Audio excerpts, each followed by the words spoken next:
Hey everybody, welcome to another episode of Ramblemancy. Tonight we have several of variety of things happening. First of all, we have a guest tonight. We have Cole. Cole is here tonight to chat with us and to go over some fun old D&D stuff. So yeah, hi Cole, welcome. Hi.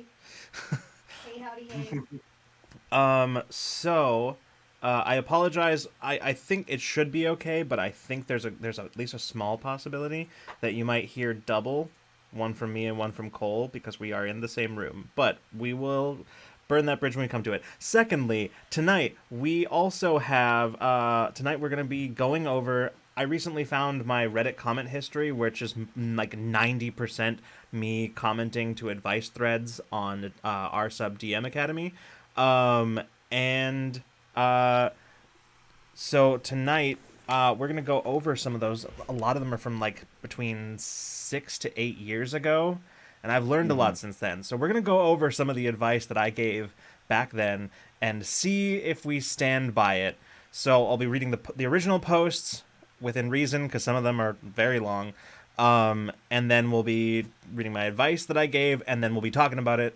And you, chat, can feel free to join in and give your opinions about that. And yeah, it'll be a good time, I think. So, um, They said I'm quiet. they said you are quiet. Also, did you see me? Oh, I know why you're quiet. I think I have figured this out. Hold on one second. Hold on. I didn't think about this.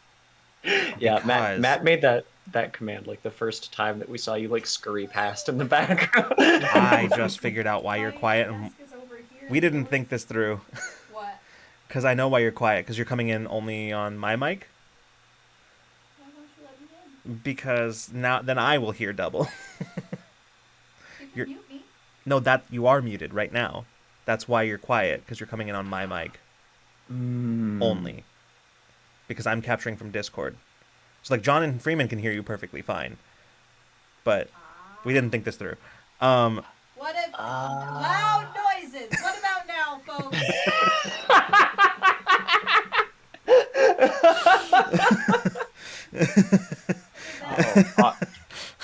Audio. Did I do it? All right. You know what? I'm just gonna tell you what. Now I think you will be hearing double. So let me try this. All right, Cole, talk. Hello. Yeah, you're definitely. Are you hearing double? Not me. I mean, not us. Okay, Not us. I will be hearing double, but that's fine. It doesn't matter what I hear. Wait, Also, Chance, does hello. Did Matt say yes? You are hearing double, chat. Oh yeah, because you're. Wait. I think we're okay. Are we okay? You're double from time to time. Okay. What if I talk really quiet?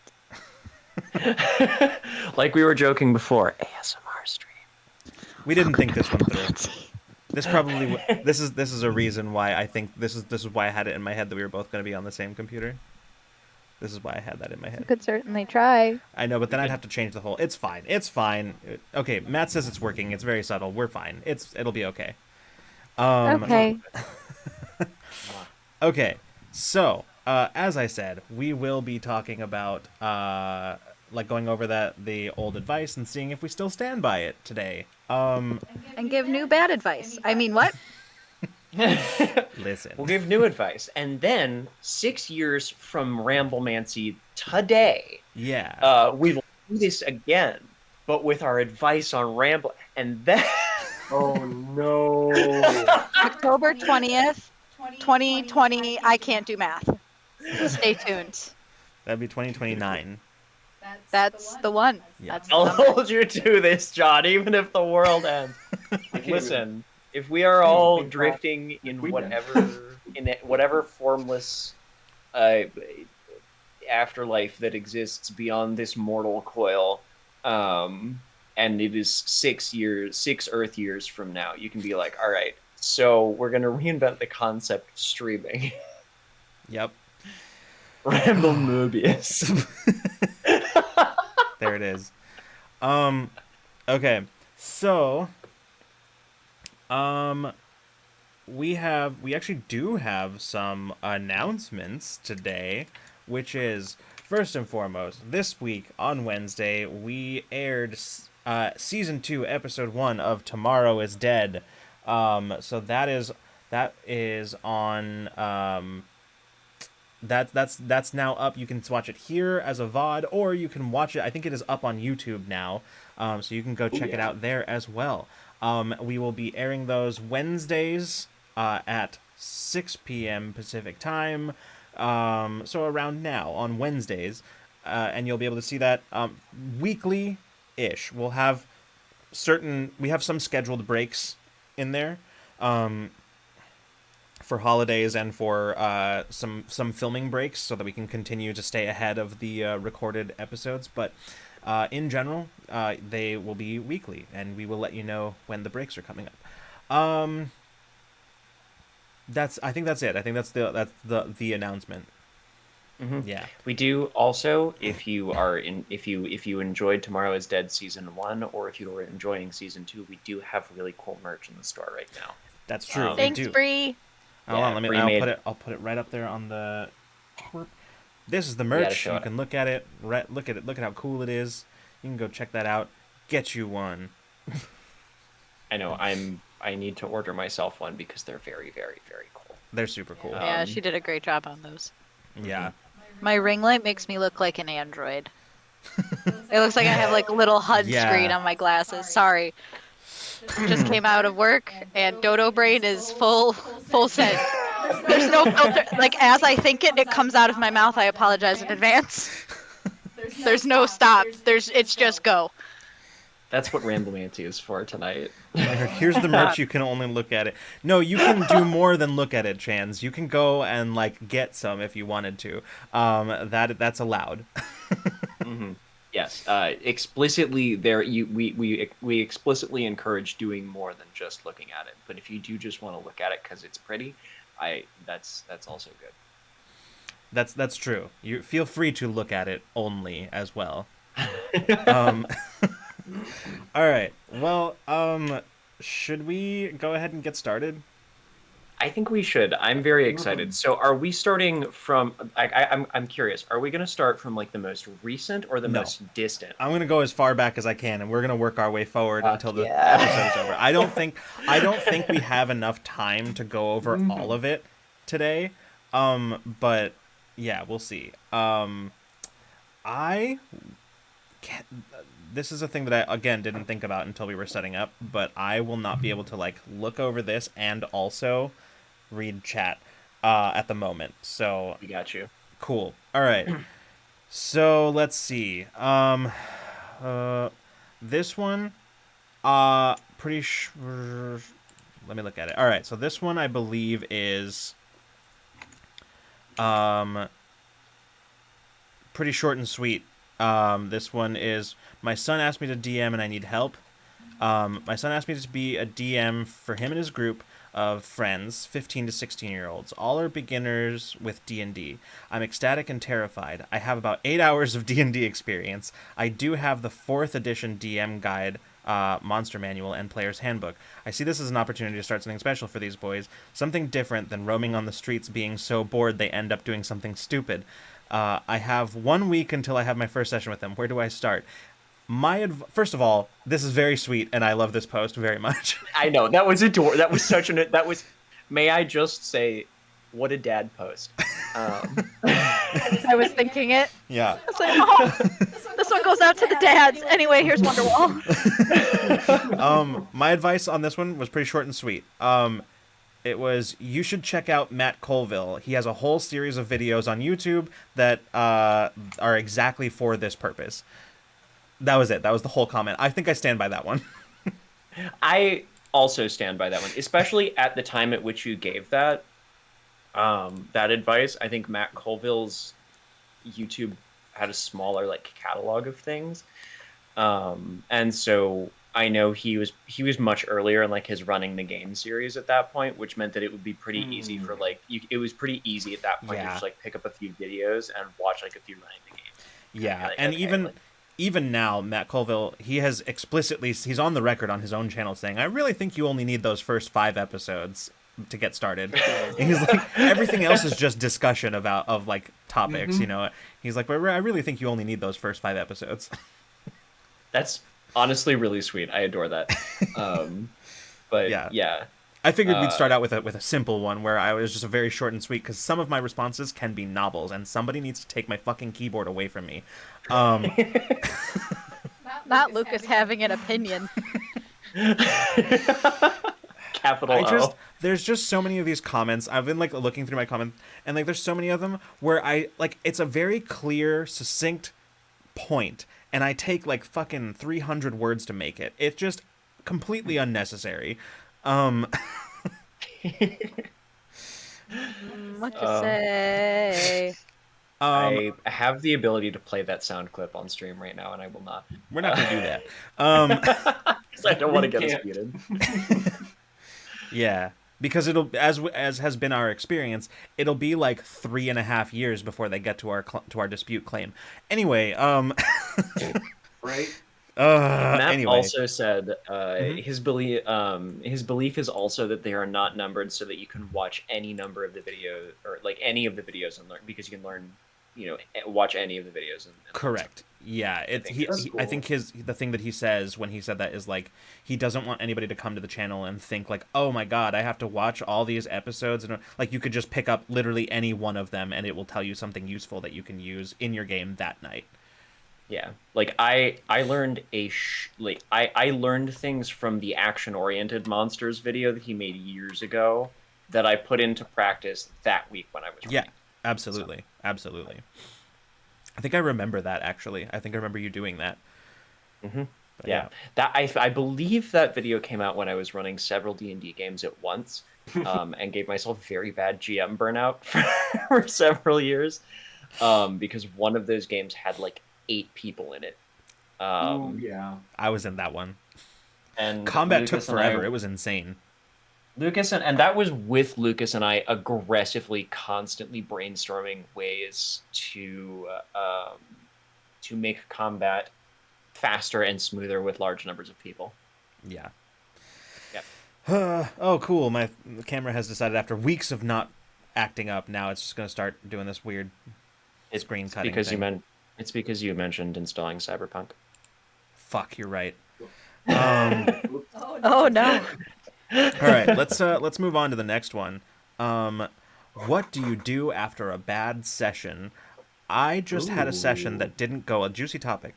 I just had a session that didn't go well. The group seemed bored by the end. The combat was not exciting. The group passed by story hooks without interest, and the main quest sat dormant after several hours of play.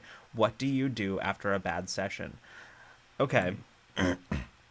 So, oh, poor guy. yeah, that's a rough place to be as a GM. Like that, it's not fun when that happens, and it's not fun for the players at the table either.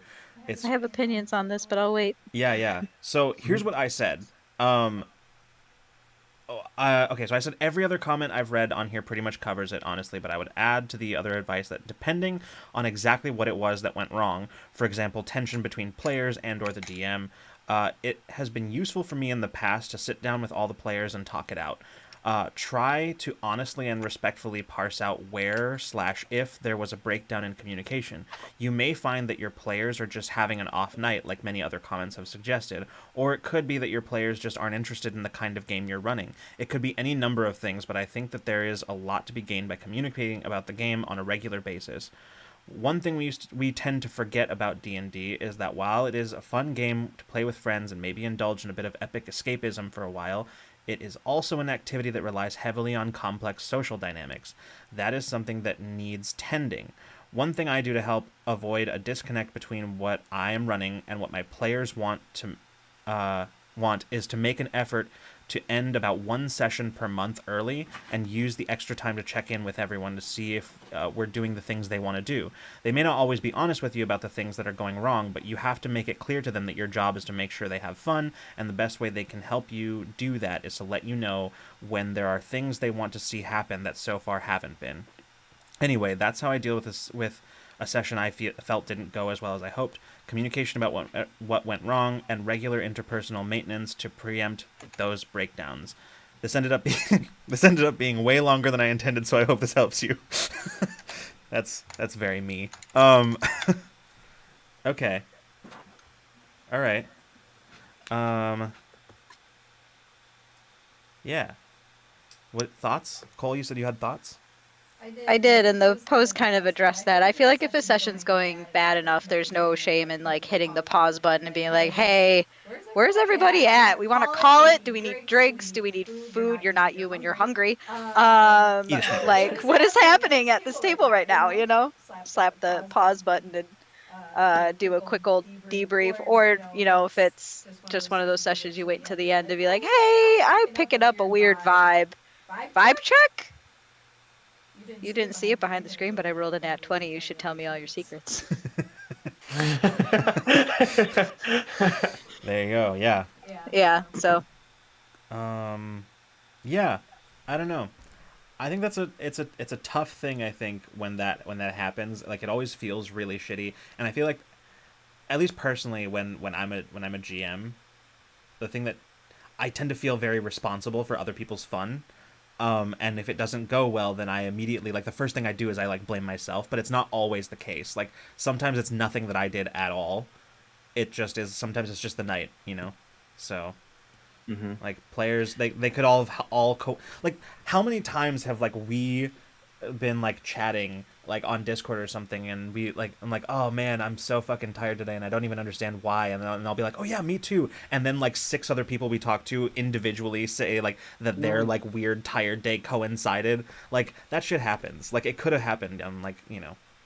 counterpoint, nobody's ever well rested.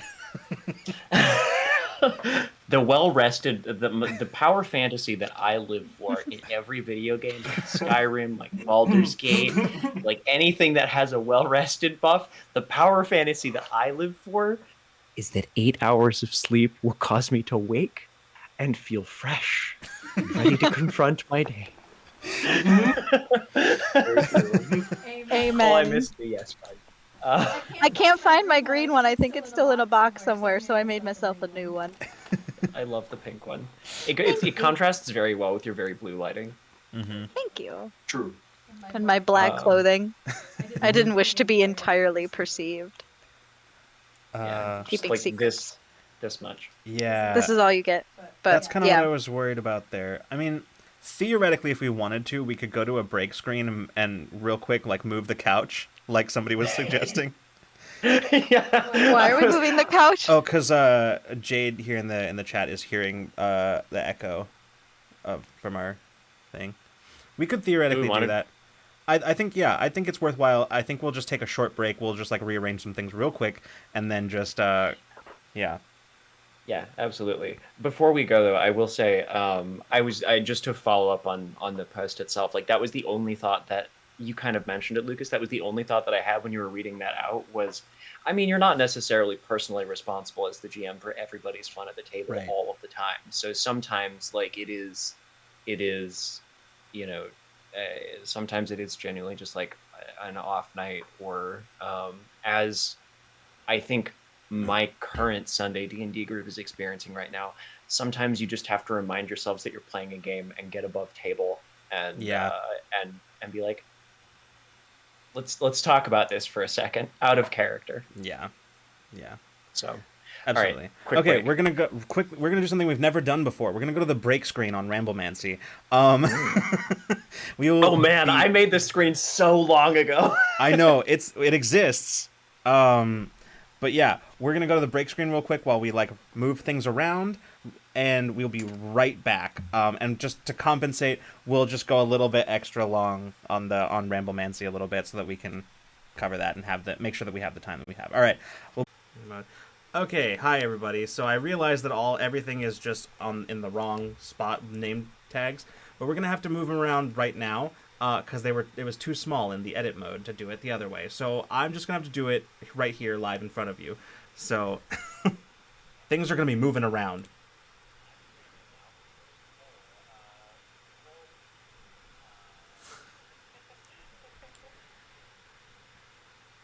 All right.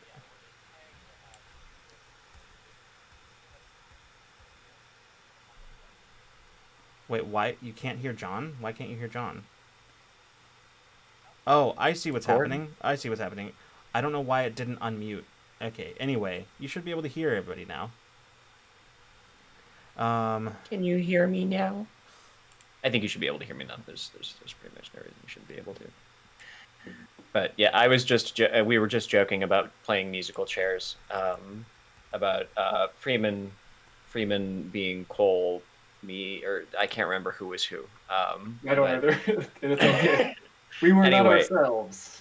The three West Coast folks have a significant advantage when it comes to playing musical chairs with the names, like in terms of running to switch places on camera. I have to hop like a 4-hour flight or so.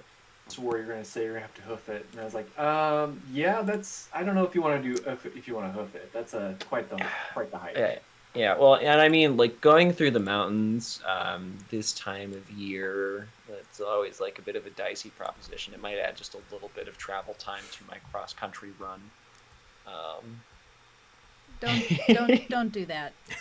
Don't. The answer to that is no.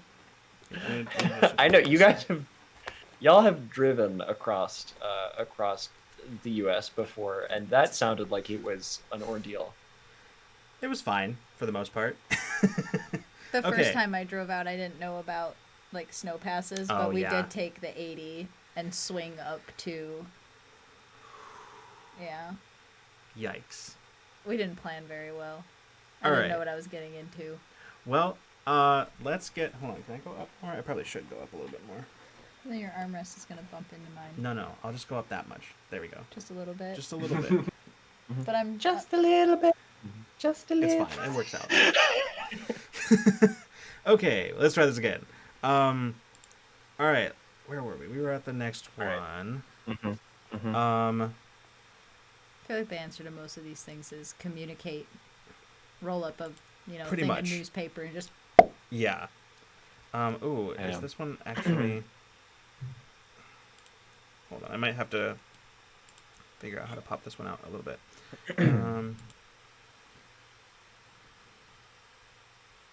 Also, Danny said, thank you to everyone in chat saying I should get tacos. I have placed my order for chicken fried rice and another order for hibachi chicken because my mom is paying for dinner tonight. Nice. Hell yeah on all fronts. That sounds delicious. And hell yeah for mom paying for dinner. Okay, here's what I got. I got, this next one is, first time DM with a question, should I pre-draw dungeon maps and slowly reveal them, or draw them out as the players progress? And then makes a specific reference to, I believe this is Lost Mines of Phandelver, but that's not relevant here. It's just a commentary. Yes, John? I just remember when that was one of the modules that came out for D&D that I can't remember what reason I had to consistently refer to Lost Mine of Phandelver, but I could never remember the name, and so I always referred to it as the Lost Mine of Flapdoodle. Yep. I feel like that's a thing that Matt Colville said at some point, so like that's probably why. Yeah. That's probably it. Anyway, you said Phandelver, and my brain just immediately went Flapdoodle. Okay, so here's what I said on this one. I say play to your strengths on this one. If you feel confident in your ability to draw out the map as you go while still maintaining the flow of the narrative, go for it. Your players will think you're the coolest if you can pull it off. If you're not as confident that you can do it that way, I'd draw it out and reveal it slowly, maybe by using sheets of construction paper layered over the top of it. Your players will still think you're awesome because you drew out this cool map ahead of time. Basically, the answer to your question is do whichever you think will work best with your strengths and with the situation, and it doesn't hurt to do things that will build up more mystique around the DM. Okay, a lot of stuff in there. I have my opinions. What do you think? What do you guys think? I'll hold for now. I'm curious. I'm curious about. I want to hear from Freeman and Cole first. Mm-hmm. So I'm a fuck it we ball kind of person, I think. Fair enough. I have run exactly. I think no, that's not true. I did run Genesis at PAX Unplugged in 2019. I have blocked out this memory because it was like 16 hours of DMing. It was ridiculous. I did like 4 hours. I don't remember how long. It was like 8 hours a day of DMing. I was like, I don't know why I did this. I got paid. It was great. But as a new GM, oh boy, I really just flung myself to the wolves. And Yeah. maps are not a strong suit. And then I ran a game of D&D for our table here. And again, fuck it, we ball. That kind of does describe that whole session a little bit. And I had never, I said level 6 because I was like, oh, that's still like kind of low level. It's powerful.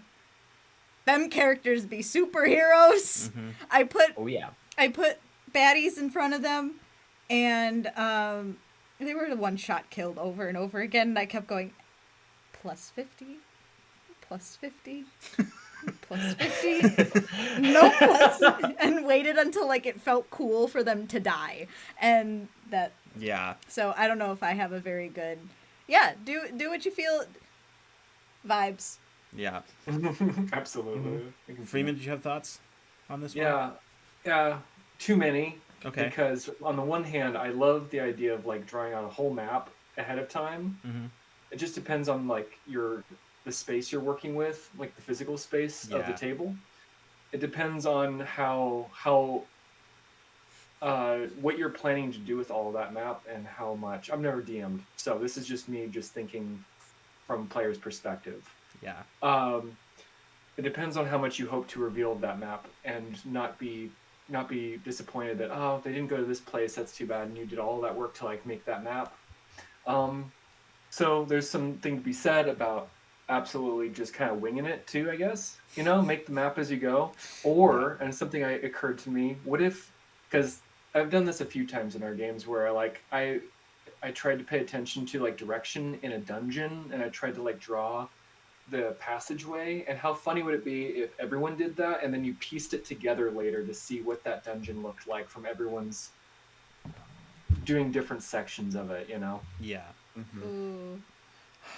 I've actually first of all, actually, That to sounds respond like to that, I've actually played in a game when one of the players was doing that. The first time I ever played with Doug, in a campaign that our friend Dylan was running. Doug, we were in a dungeon, and Doug was like had like a thing of graph paper and was like trying to like keep track of the dungeon as Dylan was describing it. It was That's pretty cool. Yeah. Go Doug. Awesome. Yeah. I was glad somebody else was doing it. I was glad it wasn't me. But yeah, so that can be really, really interesting and cool if you have a player who's like totally willing to do that. That's very cool. I think my thoughts on this actually now, I'm glad I actually have one where I'm like, I don't know if I stand by that advice anymore, because I wasn't sure just from the few that I like looked over beforehand. My thoughts on this are, you could draw it out as you go, but why? Why? Like, even if that's something that you feel is within your skill set, why would you occupy precious mental bandwidth at the table with doing that? Like, I don't know. I think you shouldn't do it. I think if you absolutely must draw out a map or something, I think you should do it all ahead of time, or do it in sections if you feel. Because like the other thought that I had is similar to what Freeman said, which is like, you have no idea how much of the map you're gonna get to in that night. Because my experience is that like players rarely get to in one session everything that you plan out for that session. Like, it's super rare because you think about like, oh, there's all this content that I'm planning, and this should be enough to fill a session, but you don't account for the fact that they're going to stop and examine things and like role play and do all this sort of stuff. So like the amount that you plan for is almost never what you're going to get through. So I don't know. I honestly am not sure if it's a choice between drawing it out in real time or drawing it out ahead of time. I say draw it out ahead of time, but if you can find some way to do it, like, I don't know. Yeah, my personal thing is I don't draw whole dungeons out. I draw out like encounter maps ahead of time, and that's it. So, but yeah. So I have an interesting take on this one, because I have actually drawn a map out as my party explored it before. Because back in Iowa City, when I was running for like a group of teacher friends, I had a particular strategy for doing this. Because I tried I didn't want to invent the dungeon on the spot. So what I did is I sketched it out in advance. And so I had basically I had a map drawn on graph paper sitting on my side of the GM screen. And I was basically trying to figure out a way that I could alleviate the problem of like, how do I cover a map, like one of those big like dry erase map? Like, how do I cover portions of this and not like accidentally reveal a bunch of shit? Because that was like I was trying this out, and I did it for a couple of sessions where they were in a dungeon. But I basically I had done both, where I pre-drew the map, a sketch of it, and then I would as they entered new rooms draw out those portions of the map. So it would be like, oh, clearly there's a secret room here. John covered this part of the map. It would be like, yeah, here's a room. And then they would find something and be like, all right, and now I'm very quick gonna just draw out this. So that's the way that I would go about drawing at the like drawing the map at the table. I could see an argument also for games that are like Chris Bizet's dungeon game, or some of the OSR games. I could also see something like that, where if you just rolled, like if you were just sitting around with a few friends one evening and you were like, what do we want to do? And someone's like, fuck it, let's play Dungeons and Dragons. And you just pick up a book with encounters in it, and you're like, okay, there's a room with 6 kobolds.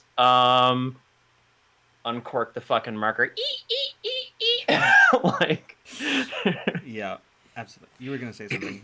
It was a dodo brain thought, which is why I raised my hand. Could you look at the camera again, please? When you sit like this, your chair makes it look like you have an elf ear. The little triangle. oh my god. There we go.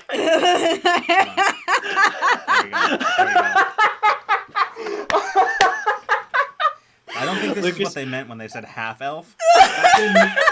That's exactly where I was going. See, gonna and say this- that. I know. I'm a half elf. Which half is elf? Well, which half is elf? Anyway. So this is Oh. why I don't have a filter, but I'm polite about it. My Politely other no thought filter. was I didn't realize this was specifically about dungeons, and I like what John said about it. I think if I were to be put on the spot and like start running a dungeon, it would be very much theater of the mind. Yeah, well, I did notice that, like, Lynn in chat said I have aphantasia, so I would lean toward trying to do it beforehand instead of in the moment, and that's fair. Like, yeah, that's an interesting thing to consider too, because like, there's definitely like, that's a thing to be aware of that may be a factor in your group too. So like, and the only reason I might caution somebody against doing theater of the mind, but I think I like Hessen's compromise, which is I have planned the rooms ahead of time, but draw how they connect together on the fly. That's absolutely true. Corridors, historically, like, don't get me wrong, corridors matter, but they are like the least interesting part of the dungeon. That's not where things happen in the dungeon. Mm-hmm. Things don't happen in the corridors except for like traps. That's exactly it. Yeah, except for traps. Building But you can Which make up I- a trap whenever you want to. Like, you can make up a trap. If you invite me to your D&D game and you take me through a dungeon, I will find all of the traps. Not as With a your rogue. face? Yeah, With your face? yeah. I will find all of them. Yeah. I have a rogue who rolled. She has 2 rolls. It is Snake Eyes on an advantage roll for stealth, or a nat 20. There is no in between. Yeah, it's true. Somewhere around here, I have a high variance d20, and I'm just gonna send it to you. Yeah. I appreciate It's got like you. 1 through 4 and 17 through 20, and multiple copies of each number. Yeah. Excellent. That sounds great. Gentessa is doing the least. It's true, the fighter's actually better at stealth than our rogue. Or it just at least rolls more consistently. It's a dex-based fighter, so, like, you know, there's that. It's funny because I have another character who, like, rolls nothing but successes, and I'm pretty sure he is siphoning from Gentessa. That's my new theory. Yeah, I think that's probably true. He saw Gentessa's luck, and he was like, it's mine. Oh, hey, you're not using this, right? You didn't need this, did you? Thank you. Okay. Yeah, I think that's kind of where I stand on that about, like, the drawing out the maps. I think what I was trying to go for in the moment was like, oh, there's probably people out there who have the bandwidth at the table that they could like quickly, and the skill to like quickly draw out the map like as they're going. But my thought is that whether you have the skill or not, it's still going to take away from your brain power that you're using to run the game. So like I'm As far all as for advice goes. exactly, yeah. I'm all for absolutely anything that minimizes the amount of brain power a GM has to use at the table, because there's so much. Which is Yeah. interesting because I hadn't considered that. Yeah. I'm also a bad planner in general, so and I don't run a lot of D&D, so hence Yeah. the fuck it we ball. I've thought a lot about this recently, which is just that Dungeons and Dragons could very easily be a board game. I just Wizards played. sells minis. Yeah. Like Wizards sells minis. Wizards sells battle mats. Wizard is partnered with a whole bunch of people who make toy train. Hell, Hasbro is a toy company. They could easily make toy train. If you handed me a box that cost $120 and it had a player's handbook, four sets of dice, we'll say, a GM screen, a battle mat, and like those decks of like spell cards, like a couple of decks of spell cards and monster cards that exist that are official merchandise. Yeah. I would say that you just handed me a copy of Gloomhaven with more steps. That's what I was gonna say. Like Gloomhaven. that's yeah. Gloomhaven. You've just handed me Gloomhaven. But yeah, the D&D starter kit actually, is basically when you start deconstructing D&D in that way, you start to realize how truly weird this thing that we're doing. It's a board game, but you have to play the character that you're playing, and also sometimes we just pretend we don't actually have a board for it. We just pretend, and like it's really weird. What we do is weird. The way I describe D&D to people who don't play D&D is you're playing pretend with your friends, but you decided to make it for adults by adding math. Yeah, You added math to it. Yeah, yeah, it's true. like it's a D&D in particular. Again, I've been thinking a lot about this week. It and I'm not going to hijack this whole Ramblemancy to go on a rant about board game, like the dial from board game to tabletop RPG. But D&D occupies a really weird space, kind of smack dab in the middle of both board game and D&D, because it's got those weird like board gaming roots, and like so many aspects of it rely upon kind of ostensibly board game stuff, like we've just been talking about with maps and making them. Anyway, curious thought. I think D&D is pretty cool. I think so too. All right, shall we move on to the next one? Yes. right. I'm going to acknowledge Kate's joke real quick, which was, I'm a trap puzzle person the whole way. In the game of roles, you win or you die. Ooh, okay, this one could be juicy. All right. Hold on, it's loading. Okay. The title of this one is It's Not GTA. But Okay. So, Ooh, I'm excited for this one. I'm terrified. All right. Who are they driving a car into? Who are they fighting? What are they doing? let's find out. Oh god. It says, I made these really cool NPCs, and then my characters just ran up and pulled the captain out of the driver's seat and threw him off the ship. all right, For fun. I need help explaining to two people a basic concept of D&D. We're off to a great start. Oh boy. Oh, somebody is writing this post 5 minutes after their group left their house. Oh god. Their actions in the game and response to the consequences of those actions led me to ask them the question, do you think this is GTA where you can do whatever you want and nothing bad will happen? Oh no. Oh goodness. Their A question response that historically gets the answer you want. Their response was basically, yes, that's what this should be. Whew. They argue Whoa. every time I tell them that they can't do something or try to give consequences to their actions. They try to change basic functions of the world and convince me of how certain NPCs should act. In parentheses, always in their favor, of course. One keeps saying that if I don't give in to his demands more, then he will make my life hell when he is the DM in our next campaign. Oh, yuck. Gross. Edit. Yeah, I know, right? Edit. I should add that there are 2 other players who have characters in this campaign, and they have basically been left in the dust as the other 2 run off to mess around and do whatever.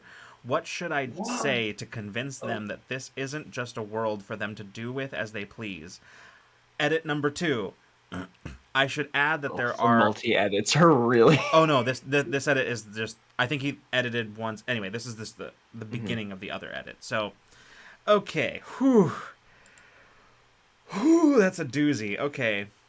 Oh, I think you read that exactly how I would imagine. Like, that person did that, was like hot off of the game, and they were very frustrated at that moment, and they were getting it out. Listen, after you the you game. know, yeah, absolutely. I think you're absolutely right.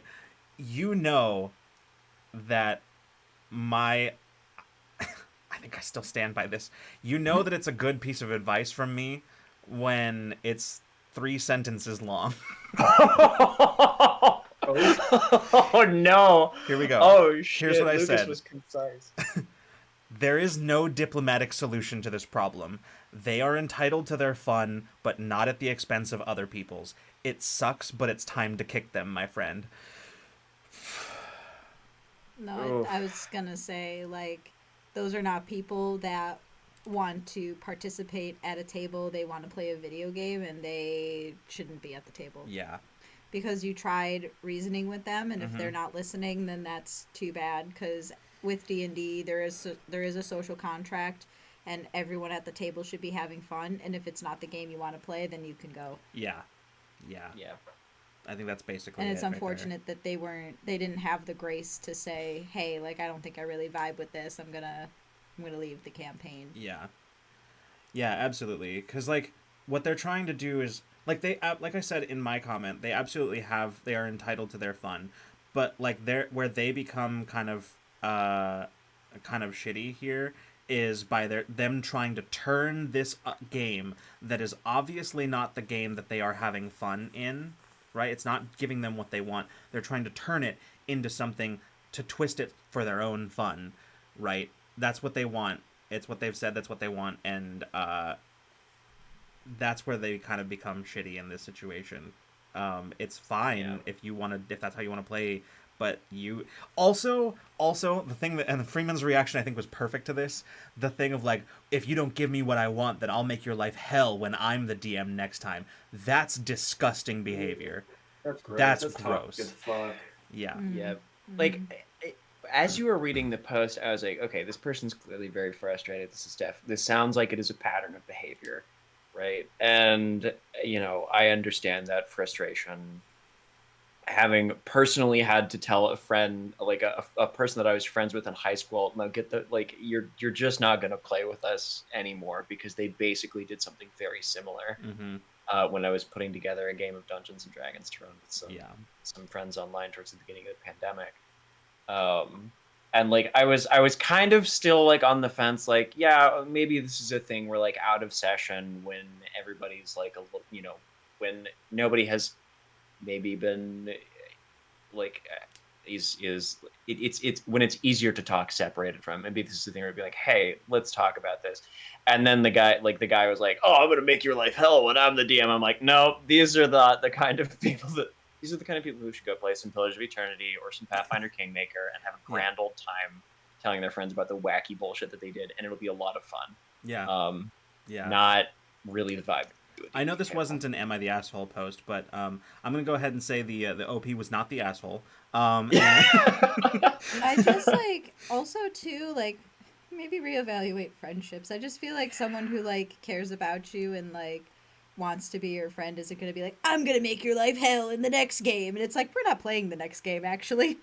I'm going to stop you right there. I'm going to exercise a right that you have thus far chosen not to, and that is to not play in that fucking game, because I know I'm gonna have a bad time.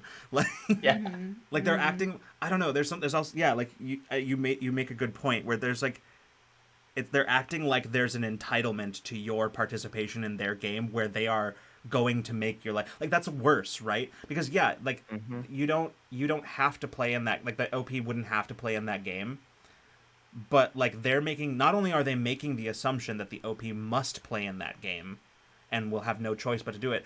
But then knowing that, or believing that, has then said, no choice to play in this game where I will now make your life hell and you have no choice. That's... Yikes. Yeah. Play Also, with hi, people Allison. that make you feel good. Hi, Allison. Hi, Allison. I hope work's going well for you tonight. I think you're cute. Yeah. Normal person. Hey, I'd like a game where we do more running around and killing just for fun with some without the other stuff. Can we do that sometime? This asshole. If you don't change to my needs, I will make your life hell. Yep, that's pretty much what we just read. Yep. Absolutely. Yeah. That pretty much gets it 100% right there. That's a very accurate assessment of the situation. There's nothing wrong with like wanting, I mean, like, I don't know, I would already be uncomfortable with this person, but like if you wanted to do like an arena style, because like D&D, like all of your abilities are like combat focused, so like doing some sort of like arena, like, or whatever, sure, that's fine, but like, yeah, I don't know, yikes. That's a big ol' yikes. The entitlement, like Jay talking about like the entitlement of my time. Yeah, like the my time. It feels like my time is more valuable than your time. My fun is more valuable than your fun. Absolutely. And yeah, agreed. That's Matt also said it. Actually, we're not talking anymore, and that's grounds for no more contact. And like the aforementioned person that I used to hang out with in high school, I did in fact just terminate contact with after that because they called me the situation was not they dissimilar. Compare you to Hitler? They did. So to give a quick summation of this which will sound remarkably similar to the OP here.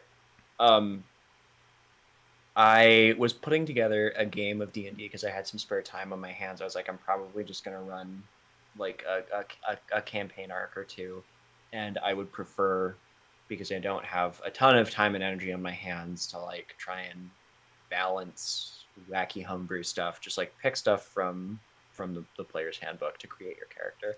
And like, cool, I'll recycle. And they essentially said like, cool, I'll recycle a halfling cleric that I played from years ago. I was like, great, sounds good.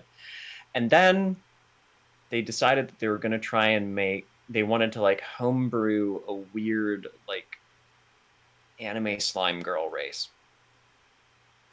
And to make a long story short, I put my foot down on a bunch of wacky bullshit that was just broken that they wanted to. I was like, hey, like, and also remember, if I remember correctly, there was also some kind of gross stuff in there too. There was some kind of gross stuff in there. Yeah.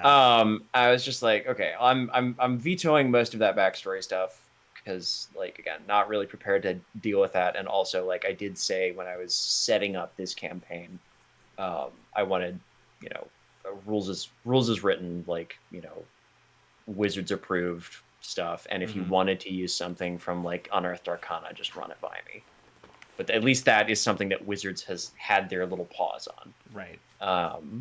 And they wound up, I believe the phrase they used was called me an uncooperative Nazi DM.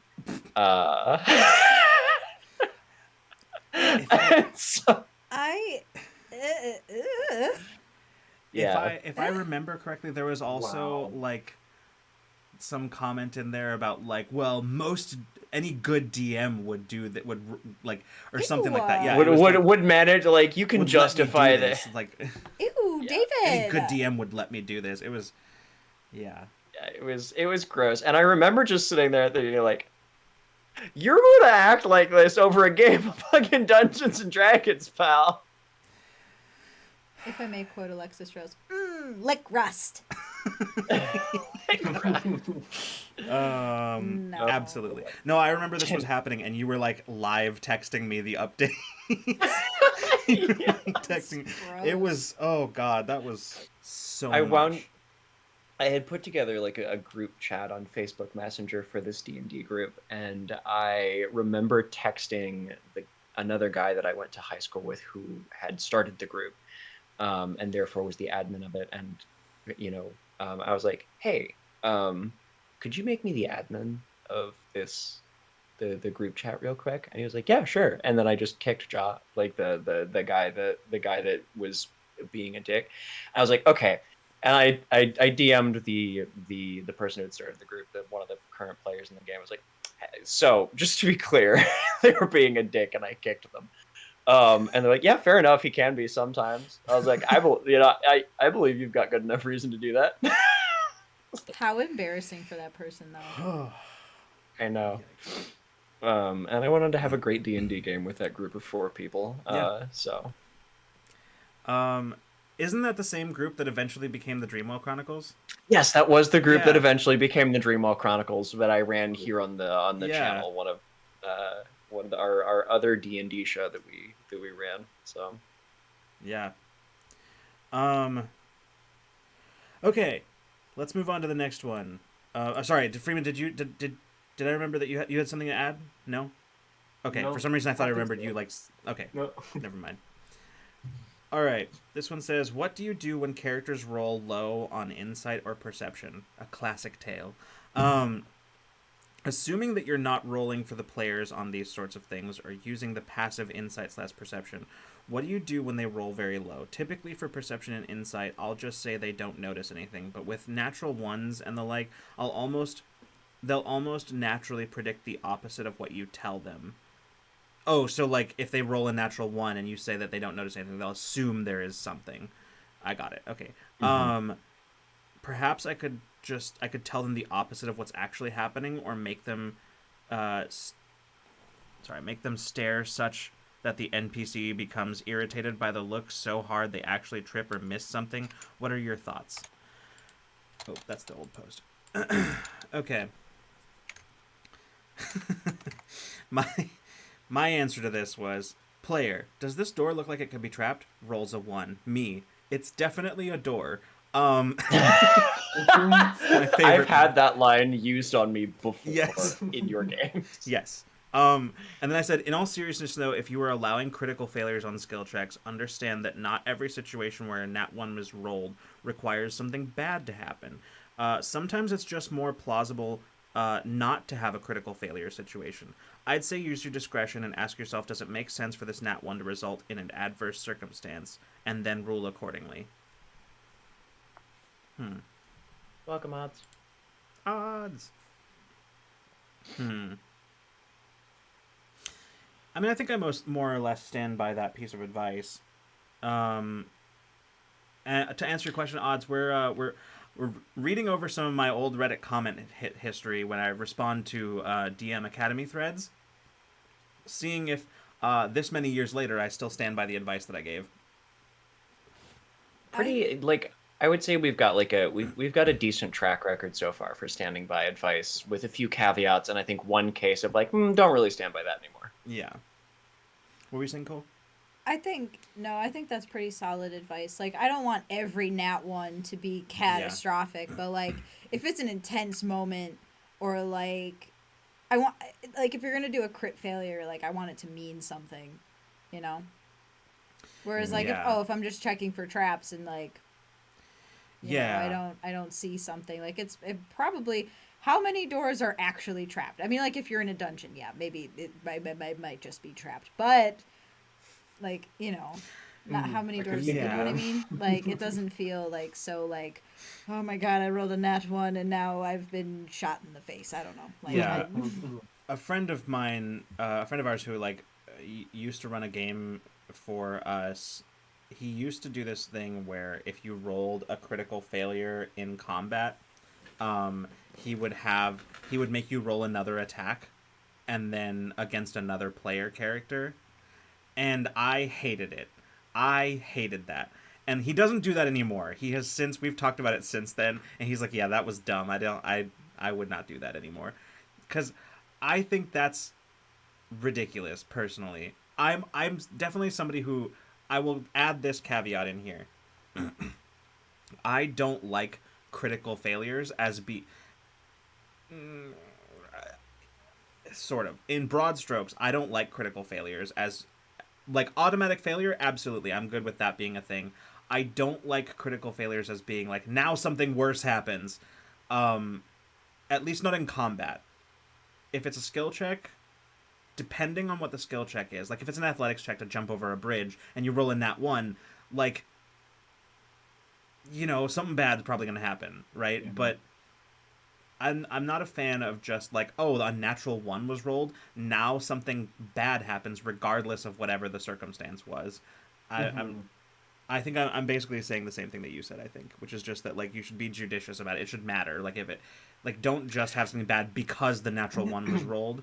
Like if it's Mm-hmm. interesting or dramatic or has something like I don't know. I think the same rule I think applies to like critical failures, it does for rolling, where it's like don't make them roll if it doesn't matter whether they succeed or fail. Don't Mm-hmm. have a critical failure if it doesn't matter whether they succeed or fail. You know what I mean? Like, Yeah, like I think that what we've kind of been talking around is like that it doesn't have to be punitive. Like a failure doesn't have to be punitive. Like it can be something yes, as that, like it's yeah, context dependent. Like right, in some cases, like yes, there would be drastic consequences to failing a skill check or yeah, critically failing a skill check. As opposed to like if your ranger climbs a tree and is like, I would like to stand on this bluff and survey the forest before us before we enter it, and they roll a 2 or they critically fail. Like what you say, I think, is the DM there is, at best, you're like, it looks like a forest to you. mm-hmm. It's difficult to see anything through the treetops up here, and It's a maybe real just a nice few. view. It's a real nice view. It's a Um, great day. It's a beautiful day. yeah.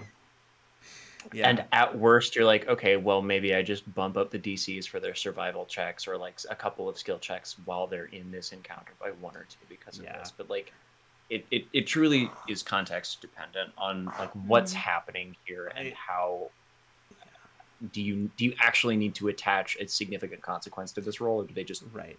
not gain anything? I think your point about not needing or wanting them to be punitive or overly punitive, I think is a very good one.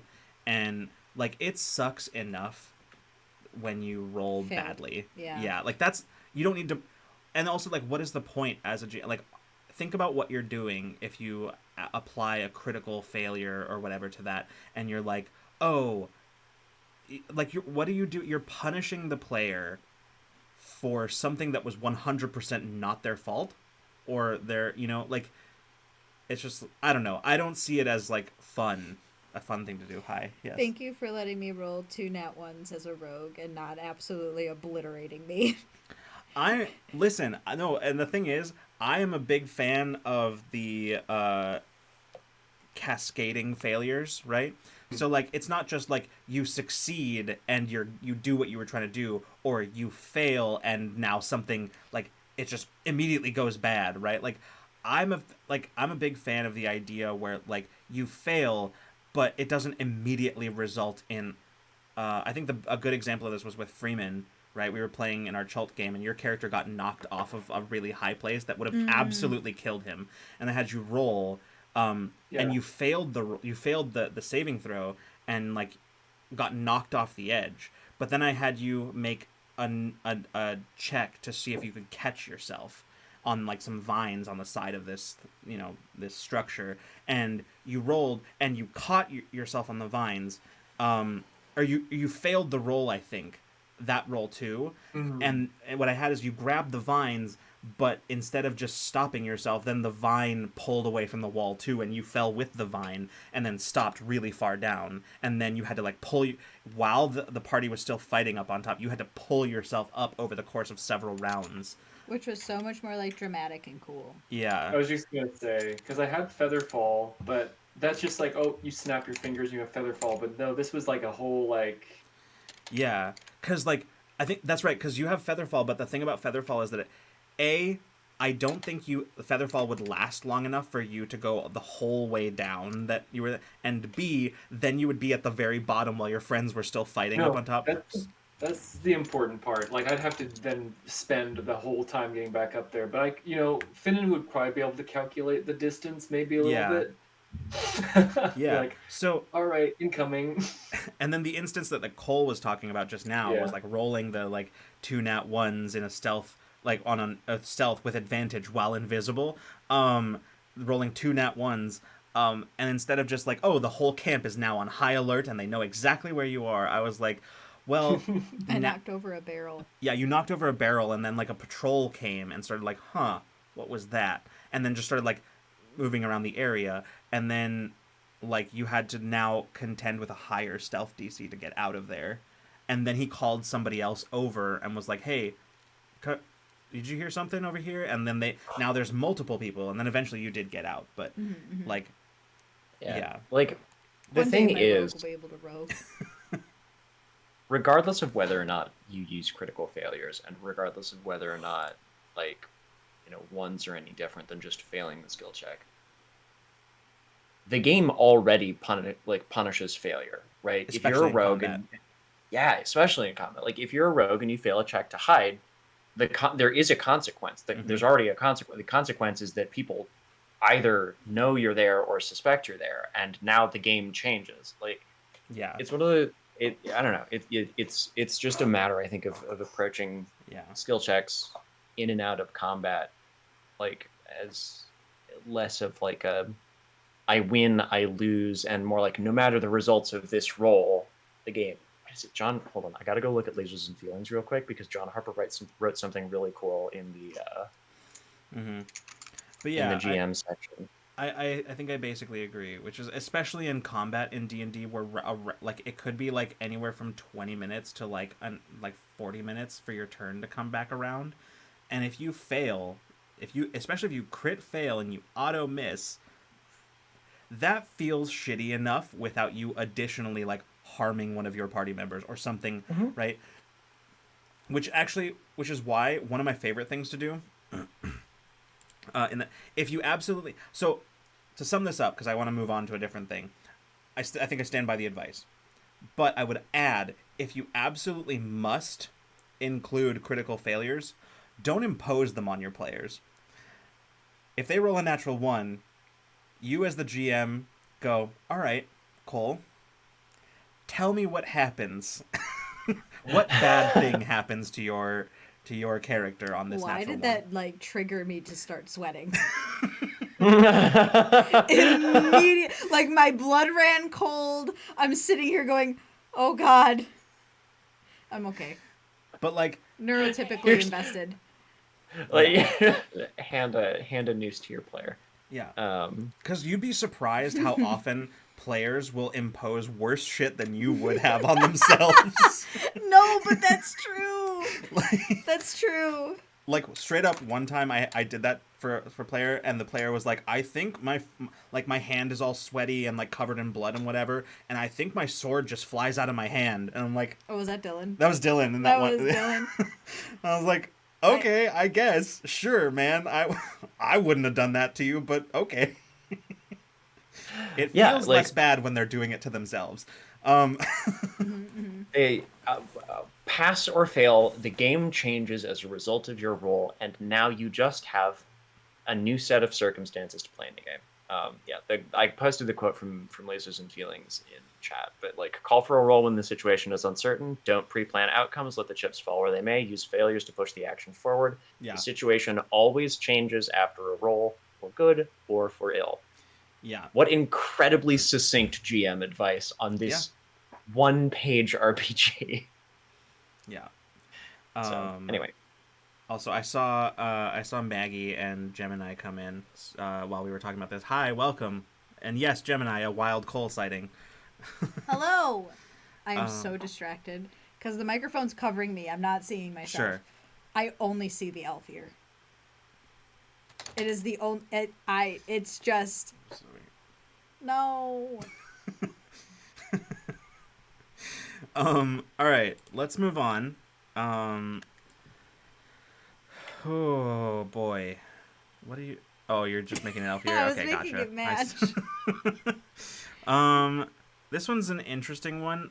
Let me see it. Let me look at it to see. Okay, this is pretty short. How do you check for homebrew balance? A good question, I think. My players love homebrewed things. Very often they look online to find some cool new class or awesome looking race to play as, and I want to let them do that. However, the problem of balance always makes me super paranoid. The reason it does is because if one person is using an unbalanced class, the other players may feel inferior or unnecessary. This is supposed to be a story about the party, not just the one person in the party. I really want to let my players use homebrew things, but how do I check if they're balanced? If they're balanced. If they're not, how do I balance them to let my players play what they want? That's a good question, especially with the amount of homebrew content that's out there.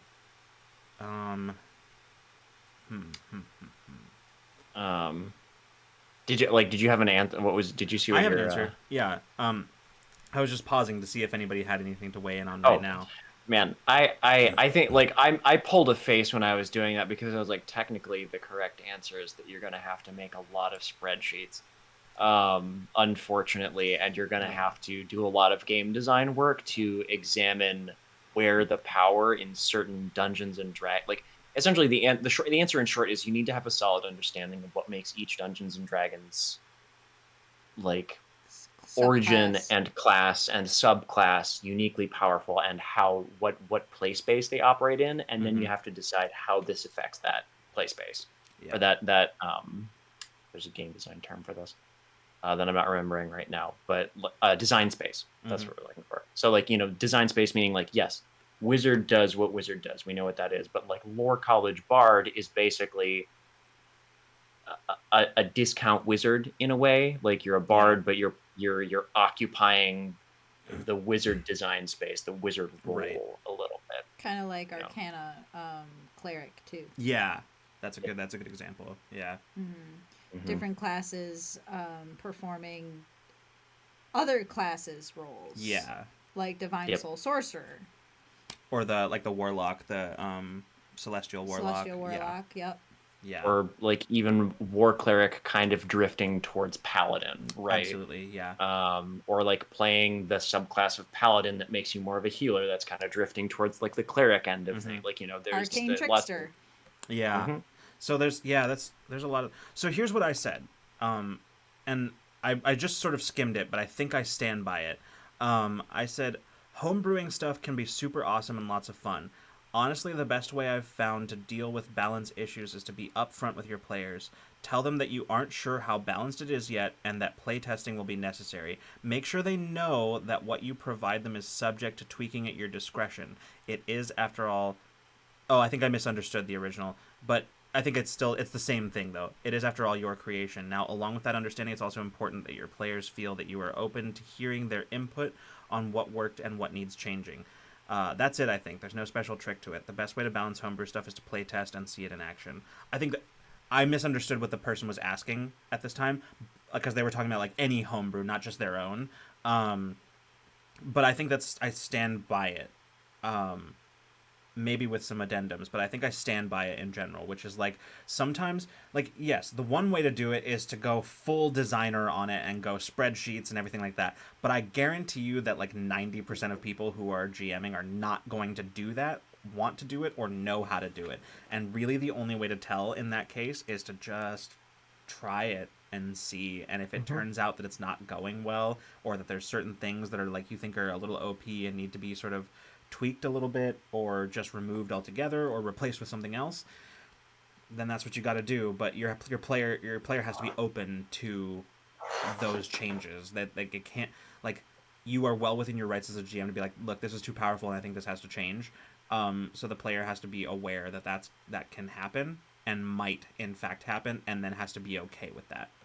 So just saying, if you see me on my phone, I can't read chat because my glasses are really bad, and also it's not up on the thing. So I was just checking comments, and I liked what Odds and said, which was a lot of players don't want to break the game. Yes, that's that's a great point. Or at least like in the circles that I play in, or at least I know as a player, I'm like, hey, like I want to try this, but like please feel free to like let me know what you think. Like I'm not here to be like, I'm not a power player. Like I'm here to tell a story, and I like the aesthetic, or I like the vibe, or I like the spells that I get from this because it adds to the flavor of what I want to play. But I also know jack shit about mechanics. Right. And that's not my thing. And I feel like a lot of players, or at least players that I know, fall into that camp. Yeah, and I'll even add to that, and to kind of confirming, I've had players in a game like where they've had like a special like homebrew rule or spell or item or something like that, and I was totally fine with it, but they themselves were like, I don't think I like how strong this is, so I think I would like to nerf it. So like that has happened where like I was totally fine with it, but the player was like, I think this feels pretty strong to me. I think I would like to nerf it. It is amazing how ready most players are to handicap themselves. It's true though, like, because like that's the thing, like especially if they're there for like the the experience of like the story and like the playing a game together, they don't want to be like they're buying into the fiction in a lot of ways of like the party being the main character of the story, and they don't want to be super powerful and whatever. But yeah, if you have sorry. No, I saw Freeman. Just 20 seconds, less than that. I was just gonna say, like at the very, very beginning of the game, like before I even play it, like there's been a few times where I rolled up the character and all the rolls for the stats were just so good that I felt absolutely like not terrible, guilty. I was like, so I literally just nerfed one, and I dumped one of those stats because I rolled so well. I was like, this is not even fun. Yeah. Like I want to experience the story too. I don't want to be all powerful at level 1. So like with this character we're playing on Thursdays, I nerfed the strength completely, and I love if I when I roll like super high like that, I love giving myself like a crazy negative stat because it's kind of funny. Like when you have like a -5, you're like, oh my god, how are you alive? Oh my god, your wisdom sucks. I'm gonna check real quick what my what my Sunday game rogues strength. Yep, it's 6. -6? No, just 6. No. The strength score is 6, which is a -2. No, that's good. That's good shit. That's so much fun. I usually like flavor that as like, oh, like this person is like a twig. He's a rabbit. Oh, not like you. He's a heron gun. Like he's fast. He's hard to hit. But like he's a literal rabbit person. But like I'm just like, there's no way that this wee little rabbit man, like, sure, he can fence with his cute little short sword, and he can stab people real good because he's a rogue. But if somebody takes a fucking like flamberge to that man, he's Splat. being obliterated. Yeah. Splat. Yeah, I think that's another one that I stand by. The only addendum that I would put on there is that like, I had one and I forgot what it was. I don't know. I think just that, yeah, playtesting. Oh, I think what I would add now is sometimes just more experience with the game will just give you a like, just an inherent like, oh, this is really strong. So like the better you know the game, the more you'll be able to just kind of like look at something and be like, it's a little. I haven't absorbed that through osmosis. I haven't read the player's handbook. I haven't read the Dungeon Master's Guide. Well, everything I know about D&D is through playing it.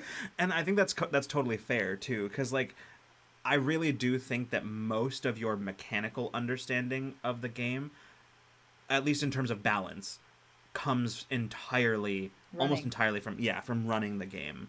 Because like you're constantly as a GM, you're constantly like you're figuring out, is this monster too strong? Is it whatever? Oh, I learned quick. I must have I don't know how many hit points that thing ended up with actually. You know what? That's the secret. It doesn't matter. The answer to how many hit points a monster needs to have or a monster should have is as many as it needs to make the fight interesting. That's it. That's the only answer that matters. Yeah, if listen, like this is we're kind of like onto a separate thing here, but like if you were like, yeah, I want this encounter to last 4 or 5 rounds and be like kind of one of moderate length, and somebody walks up to your single boss monster and deals half of its health in one round, you're like, okay, so I'm going to double that HP and I'm going to give them some friends for them to deal with. And like you're serving the goal of the encounter, not necessarily like some people like, oh, you're taking agency away from your place. I'm like, well, perhaps, but also there's a mechanical disconnect between what I thought my players could do and how I wanted this encounter to go. Also, in terms of like them not knowing the HP of the monster and you changing it on the fly. How are those things functionally different? Mm-hmm. Like, those are functionally not different at all. I just didn't need to know that this monster's HP needed to be 150 instead of 90. Yeah. Right? Like, yeah, that's a me problem. I think the way that I felt, at least, pretty good coming away from that, because like the way that it ended, I was like, that felt like a cool wrap up to the fight. Yeah. Like, I didn't feel like I shortchanged. Everyone got to do all the cool stuff that they, built their character to do. I'm going to take a quick second to brag about my partner real quick, which is that Cole has incredible GMing instincts. Their first time, like, GMing D&D, they honestly, like, they did a lot of stuff that took me forever to learn as a GM. And like they just kind of did it instinctually. They're like, I don't know, maybe this, and then like, because that boss fight absolutely like felt satisfying, even though in like my first turn I took it down like almost all of its hit points, because samurai fighters You almost one shot killed it. I was like, no. This is supposed to be a fight, TM. Yeah, no, and then when like you managed to end the fight long enough in that it felt satisfying, but not so long that it started to drag. And I think that's like an instinct that's hard. Like it's hard to build up that instinct, I think, without doing it for a really long time, So Thank you. Yeah. The thing that I was really proud of, like, in that is, so like the players were exploring this thing called a memory tree, and I wanted them to get to that fight. Like, I didn't want to build a dungeon. I didn't want them like off exploring a whole bunch of different rooms. So I literally just put them in a hallway and they like, you traveled through this thing through mirrors. So like I had stuff like coming through the mirrors. Mm-hmm. So like they weren't off like dilly-dallying. Like, I got you like right where I wanted you. Yeah. Listen, sometimes you're playing in a sandbox and sometimes you're playing Mousetrap. So like, I said go this way. And in a one shot, you gotta do that sometimes. I love that. I do not mind it. Yeah, that was good. Absolutely. All right, we've got time for probably one more. I did say we were gonna go a little longer because of the break that we took to rearrange shit, but okay, this one could be interesting. Let me take a look at it real quick to see how. All right. This one is titled Self-Taught DM Looking for Advice. First of all, it is my contention that all DMs are self-taught. So I don't think this is a thing that you can go to a class or, like, I suppose you could watch somebody for a long time and then, like, play in their game for a long time or whatever. But I don't know. It is my personal stance that all DMs are self-taught. But it's same thing as putting like aspiring writer in your fucking bio. Get that shit out. Yeah. If you write, you're a DM. writer. You may be a new DM, but you are a DM. All right. Hey guys, so I started DMing a few years ago, basically as the default DM for our group, where none of us had played before. Since then, I've been DMing for various groups of friends as I've moved about. I have a fair degree of confidence in my knowledge of the rules and systems, but I have very little experience with other experienced DMs who learned the art of DMing. I'm not sure I'm not sure how this person thinks DMing is learned. Like, we didn't go to a class. I don't know. This is not me roasting their comment. It's just like an interesting thing. Like, it's important, I think, to point out these like interesting misconceptions that people have about DMing. But as such, I'm often not sure whether I'm running the game right. Specifically, I find myself having a hard time balancing combat and RP. That's a hard one. And running RP stuff in general. I try to prepare before running a game, figuring out what the player's goal is, what monsters they might fight, where they'll go, and who's involved. But when I actually start running the game, it feels like my world is flat and uninteresting. One thing I do know about myself is that I learn best by example, so if someone could help me by running through some of the thought processes they have while preparing for and or running the game, even just sharing the notes you make before campaign starts, that would help me out a lot, I think. Without reading my response, honestly, right now, what I would say my response is, it just takes time. I think a lot of that stuff takes time. Like, you got to just do it enough. Because, You like, gotta do something badly first before you can do it. Yeah, well. and- No one comes out the gate running a great game of D&D. yeah, and I specifically also had this problem for a long. I think I still struggle with this in a lot of ways. I think this might be like one of my weaker points. Where like, and I'm not saying this is actually true. Like from like, I'm sure the players all think it's fine and haven't. But like for me, I often feel like my world feels a little flat sometimes because I know that I'm not that great at like describing, going into detail and like describing like the environments and like the like what things actually look like. Like I will give very, very minimal details about something and then move on because I'm so focused on getting the pertinent information out. So I still feel like I struggle with this. I think I just care about it a lot less than I used to. Because I realized that, like, well, they're having a great time, and I'm having a great time, and I still haven't, and I've... How much of that can you do with just saying, like, what kind of game you're in, though, you know? Yeah. Like, if you're playing, like, a grimdark, Victorian, Gothic fantasy, like, I feel like you already can kind of picture that. And if there's anything else you bring to that, you bring out the standout stuff, right? That's, like, the kind of stuff that you would describe. Or, like, if it's a steampunk setting, you already get the sense of like, oh, Right, okay, yeah. there's a lot of brass, there's a lot And- of goggles, there's... And that brings a good point, too, which is that the player's imagination is always going to be... Like, first of all, they're always going to imagine whatever they imagine anyway, regardless of what you say to them. Like, they're going to picture it differently than you are picturing it, even if you describe it in incredible, flowery detail. Secondly, the player's imagination is always going to be stronger than any description you can give them, so... Sometimes minimal detail is better. I don't know.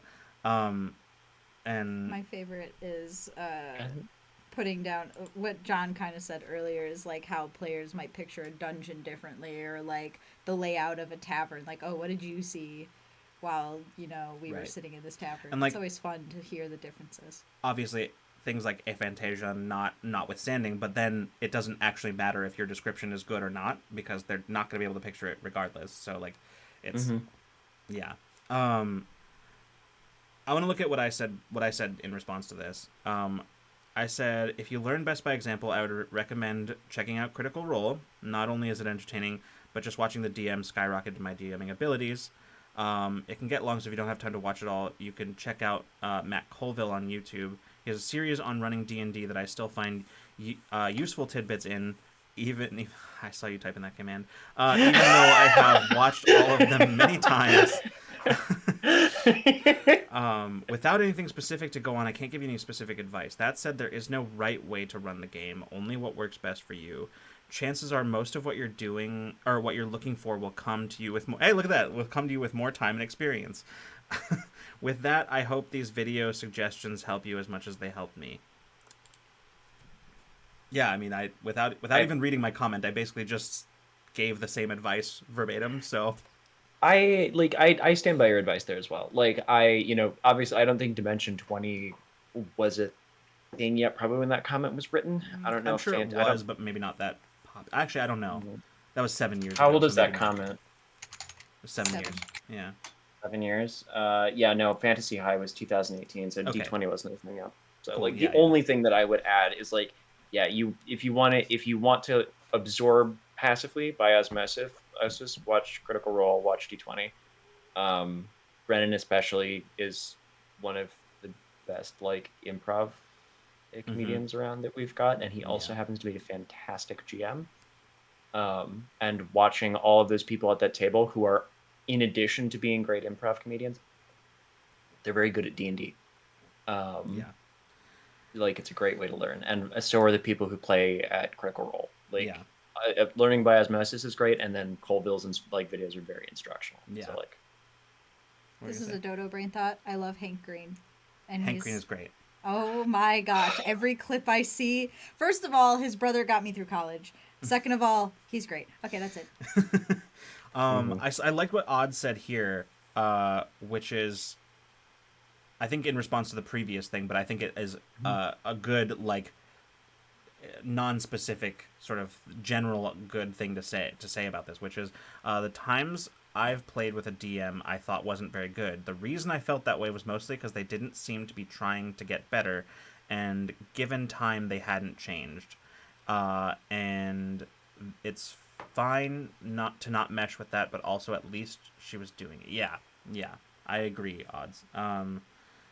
That's I think that's a really, really good point. And that's my thing too, right? Like I feel like the only way, I agree. I think the only way that you can truly be a bad DM is if you are never trying to get better, right? Like even some of the worst things I can think of that a DM could do are things that, like, if you have in your mind this idea that you want to take on, like, the things that people are saying to you that they don't like that you're doing, and think about that and really truly go, okay, I can work on that, then I think that's still, it still puts you in like a good spot, even if you're doing some, I don't know, and it's up to your players, of course, whether they want to forgive you and put up with your shit long enough for you to improve.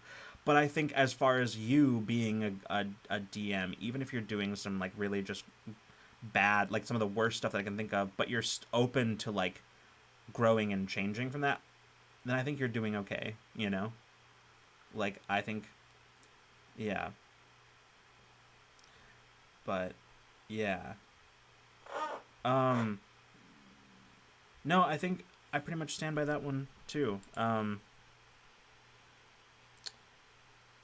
Yeah, I think that's the only thing that I would say that it has nothing to do with the advice itself, which is that I think, especially these days, granted, I haven't seen a lot of like newer Critical Role stuff for the last couple of years, but I don't know that.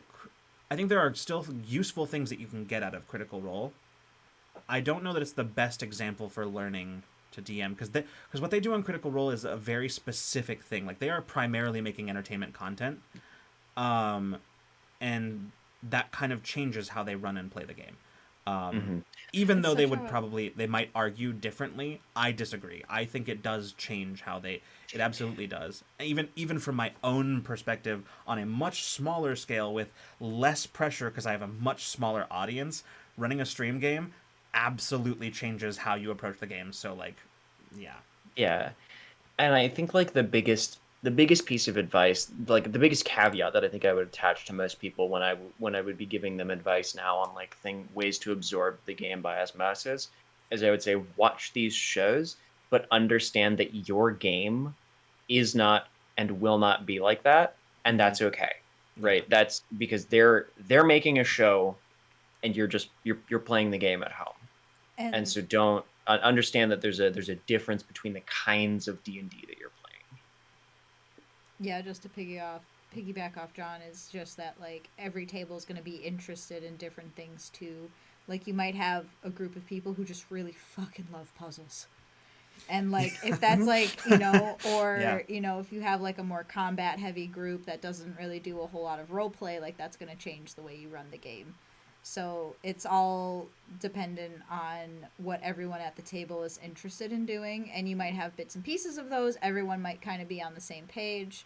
So I feel like it's really hard to give advice for D&D other than like trial and error, which kind of sucks. It does kind of suck, especially because, like, especially at that time, I noticed that so many, like, I imagine probably still to some extent, but so many of the posts on DM Academy were, I remember seeing them, and they were like various, like the specifics were all over the place, but in general, the vibe of a lot of the questions was just, uh, was just hey, could somebody tell me how to run D&D? Right? And because like, but I think it makes sense, because when you're brand new, especially if like this other person that we just got done reading this OP, we got done reading their comment just now, if you have not had examples of DMs and you're just picking it up, it's hard to break away from the idea that there is a specific way to run D&D, and that you just need to learn what that is in order to do it. And the answer is, the reality is that there isn't one specific way. You just kind of, LOL, good luck. yeah, and it really, and as much as it sucks, sometimes the only advice that you can give someone, I think it is not helpful for somebody who is specifically looking for somebody to tell them how to run D&D, and that is to tell them, you kind of just gotta do it. Like, you kind of just gotta go for it. And it's not helpful for somebody who is looking specifically for somebody to tell them how to run D&D. But it can be a really, if you're open to it, it can be a really, like, sort of freeing thing. Be like, oh, so I just have to do it the way that's best for me. There's no right or wrong way to do it. I just have to figure out what works for me and my group. I think the best thing you can point a new GM to is like different tools, Yes. like different ways to build stat blocks, or like easy ways to like hack stat blocks, or maps, or anything like that. I was thinking about like even like Matt Colville's strongholds and followers. Mm-hmm. I feel like that is like super cool. Also, like offloading stuff onto your players is, I think, very smart. Like, I'm very bad at this, as has been seen at the table, but like when you give me a follower and then I cannot use them in combat and shoot ourselves in the foot. But like, no, but that's cool because that takes a character off your plate and you can focus on running, the bad guys. But then I feel like I'm helping, and that makes me feel good. One of my favorite, like, our most recent like fight in our Sunday game, our GM had the boss essentially spawning like shadow clones of us. And the she was like, okay, so sometimes it's gonna just kind of like spawn shadowy like constructs that sort of resemble you. I feel But sometimes you like, but each character, for each character, it's gonna spawn like you with a health that I know, but your stats and resources, anything that you had at the time it was created. You are in control of that. Here are what its goals are. And so then each of us, essentially, it always takes its turn right after you. Just to simplify like the initiative and stuff like that. But that was really fun, because it's like, okay, I'm gonna take my turn, and now I'm gonna flip over to this like alt mirror universe, Raymond Elbert, and now I'm it was fun because like, ooh, I get to be in the GM seat for just a second. Yeah. Oh, that's super cool. That's a really cool concept. I think that's awesome. And again, players love handicapping themselves. Oh God, yes. Oh man, I'm gonna actually hit myself real quick. Yeah. All right. So cool. When you're riding a fight on, You're kind of disappearing out of the camera. Oh, I don't know why. Hello, I'm here. It's because you're leaning that way. That's all. Oh, this is the It's way like, my yeah. spine curves. Oh. No, there was a fight we had recently, and I think everybody was hanging on by 3 hit points each. It's true. It's true. Love it. Love just riding the razor's edge. Well, we've gone over I think, like I said, we would. I kind of want to do one more. What do you think? I'm in for one more. I'm in for Okay. one more, and then we can call it. Okay. Ooh. Okay. Hold on. Let me sort of scroll for a second to see if there's like one that is particularly Juicy. Could you not pick one where you answered with a novel? Well, Cole, if there were some. We have to go Actually- find another one where Lucas responded in 2 sentences. Well, it's not that one. That's not advice. Hold on, let's see what. This is just general discussion about other stuff. I don't like that one. Because it lacks context. I think that post got deleted. So, that's very specific.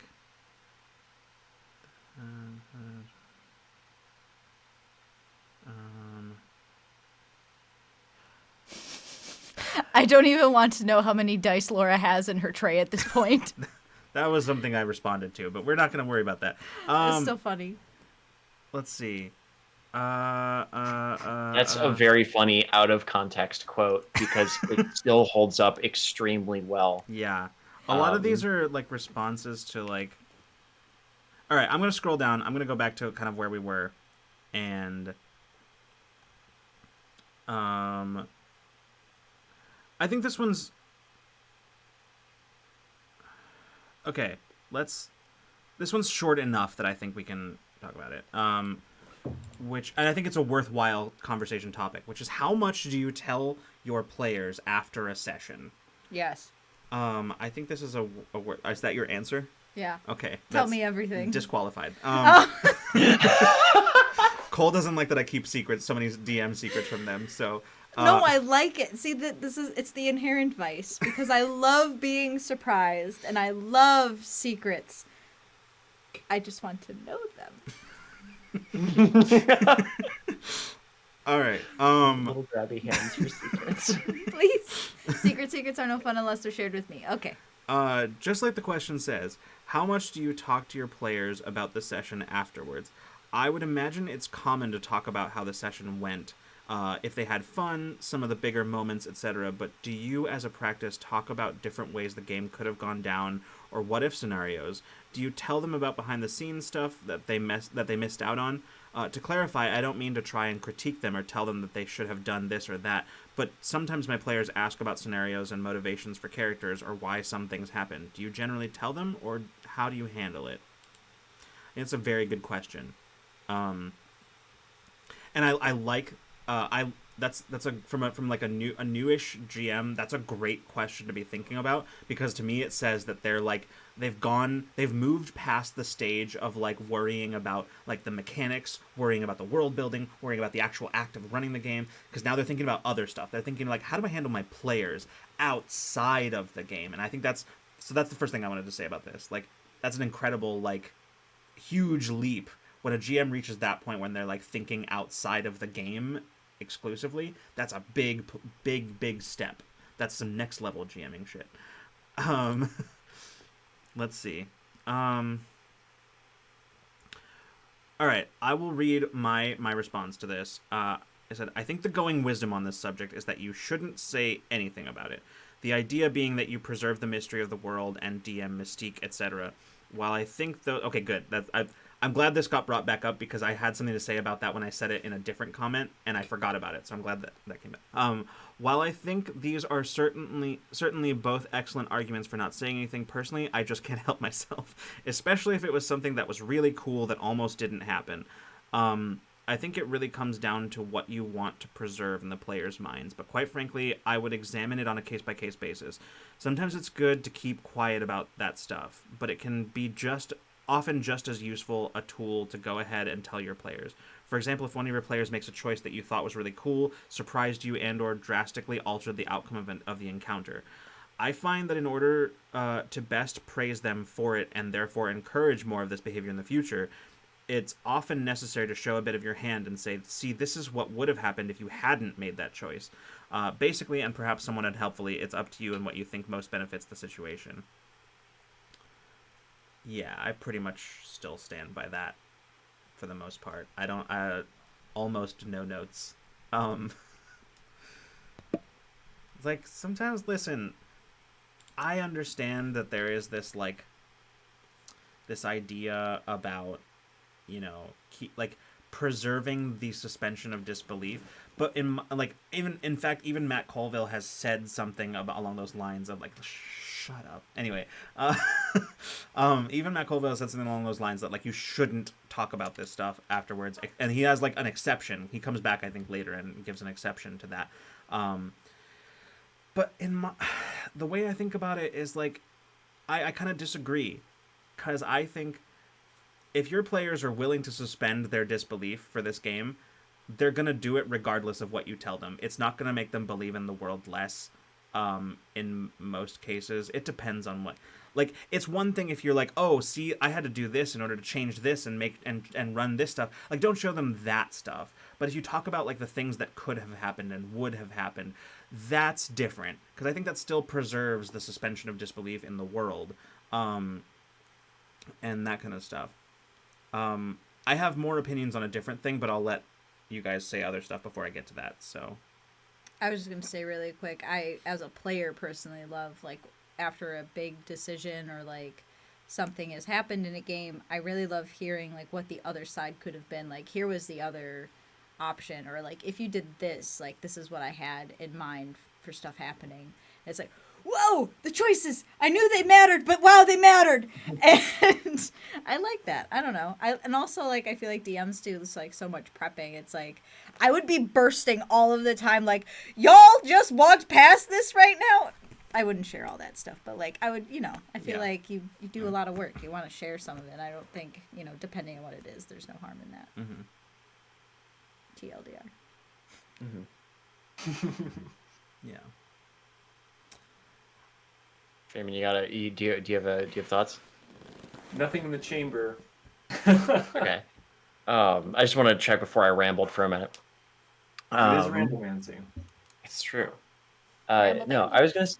I feel like my rule of thumb for this is if the stuff that you're revealing has been like mostly closed off, like if they made a decision and they chose a course, and now like the other options are kind of like this is stuff that's unlikely to come back around, or things that I can't recycle, or I'm unlikely to recycle, spill away. I like you were talking about, Cole. It's fun to me when I'm a player to hear about what might have happened when I make a choice. But when it comes to like, oh, they just missed this in a dungeon, or they didn't pick up on this thing, or they just didn't go this direction, I'm like, you decide on a case by case basis. Maybe I tell them that they missed a cool thing so they can go back for it, or maybe I just pick up my notes from that part and then throw it in somewhere down the line. Yeah. If I want to recycle it, probably don't say anything about it. Yeah. I like letting my players know when they made a decision that drastically altered the course of the campaign. And like sometimes it's not immediately obvious to them it's not immediately obvious to them that is the case. Like to them, they just made a choice that made the most sense in that moment, and they're like, yeah, now we're doing stuff. But I really like letting them know after a session, like, okay, I need you guys to understand that none of this shit was supposed to happen. You did this one thing, and none of the shit was supposed to happen. Oh, it changed like everything. dealing with the gnolls. Like putting that all together, and like we went to Oh yeah. That was like super cool that like you heard like a player's like reasoning for a thing and was like, actually that makes so much sense. Let's fucking go. That one I think is right on the fence, because it's not like I think that's where I might draw the line a little bit, and that case I think was okay, but I might draw the line there because I think letting the players know, it's a risky move to let the players know that something that you specifically changed shit as a result of what they did. That's different than them making a choice that changes the outcome. And I think that's different, and I think it's riskier to let your players know that you change stuff as a result of their choices, as opposed to just... Sorry, I'm trying to think of like a way to say it that doesn't... I was going to say, I feel like I grasped what you were saying, and then like, it just... In that instance, I had no plans to like have a... like the gnolls in any way be connected to like the settlers that were like going out on the road, right?